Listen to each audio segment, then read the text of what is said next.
Você aí é concursado, foi aprovado, está esperando sua nomeação, então essa palavra é para você.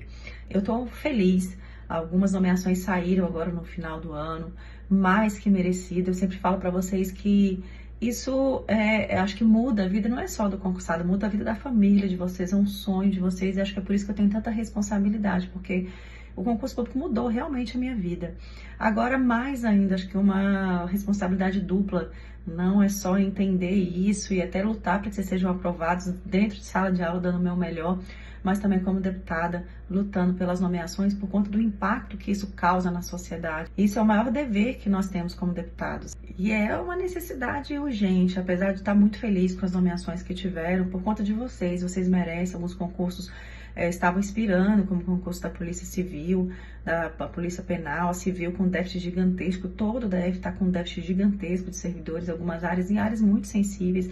A nomeação dos professores, que foi uma luta nossa desde o começo, foi uma negociação de greve, foi um acordo que foi feito e graças a Deus ele foi cumprido, ainda segue com muitas necessidades. A gente tem ainda uma secretaria que tem muitos servidores temporários, então isso é uma coisa muito ruim. Quando a gente pensa na questão do vínculo, da falta de coordenadores pedagógicos, de algumas áreas tão sensíveis dentro da própria secretaria. Mas foi uma vitória grande. Mas infelizmente não houveram nomeações na área da saúde, e isso me preocupa demais, me preocupa muito. Na última sessão nós lutamos, parabéns a vocês que estiveram na galeria pela derrubada dos vetos. Aquilo era um movimento político de tentar com que a Câmara se mostrasse com uma autonomia e uma necessidade de fiscalização, no sentido de que aquela derrubada de veto iria se abrir uma negociação para nomeações que são muito necessárias. É um déficit gigantesco. Eu fui fazer a conta, são quase 15 mil de déficit. Quando a gente soma as pastas, eu acho que até passa um pouco. Então, a gente teve só nomeação de 21 médicos nessa última chamada.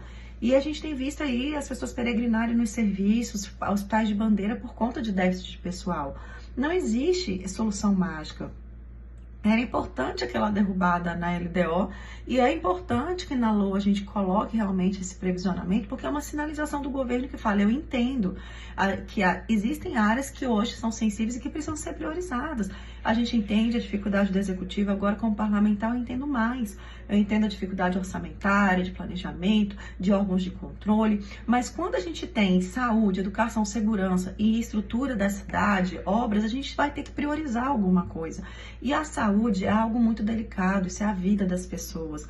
A vida das pessoas que muitas vezes não estão conseguindo atendimento, isso é real. E os servidores que estão doentes, com absenteísmo gigantesco.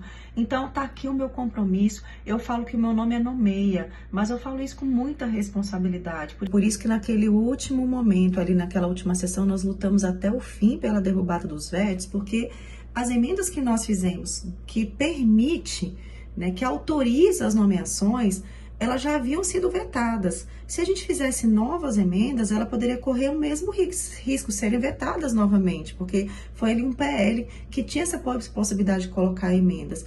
E a gente entendia que naquele momento a derrubada dos vetos queria garantir realmente aquela autorização dentro da lei. Alguns deputados fizeram essas emendas, inclusive deputados de base, deputados que afirmaram naquele momento que existia um acordo para isso, de não derrubar em algumas áreas.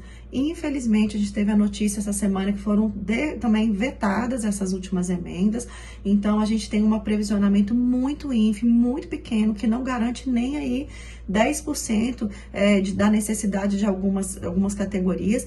E eu falo isso com muita responsabilidade. Naquele momento eu falei que não era a primeira opção, não era a melhor opção era a Câmara realmente ter um posicionamento independente, no sentido de que nós precisamos derrubar porque é uma necessidade, e que se abra uma mesa de negociação daquilo que realmente a gente tem dentro do que a gente tem de previsionamento orçamentário. Isso a gente entende, mas a gente precisa realmente fiscalizar que esse recurso e essa importância está sendo dada de acordo com a necessidade dessas áreas e o impacto na sociedade delas. Então, eu falo que o meu nome é Nomeia, mas eu falo isso com muita responsabilidade. Eu sempre vou estar passando para vocês realmente o que está acontecendo, e a nossa luta, ela precisa acontecer. A gente precisa continuar mobilizado, a Câmara precisa se posicionar, e a gente tem que fazer isso com entendimento, com diálogo, com coerência, com sabedoria, sem ofender ninguém, sem falar de ninguém, entendendo as dificuldades do Executivo, mas também sendo propositivo como no Legislativo. Então, contem comigo. Eu já vou começar a pedir as nomeações na primeira semana, na primeira sessão, e se depender de mim, vai ter nomeação sim. Não só por vocês que merecem demais, mas também pela sociedade que eu represento. Então, contem comigo e o meu nome é Nomeia Sim.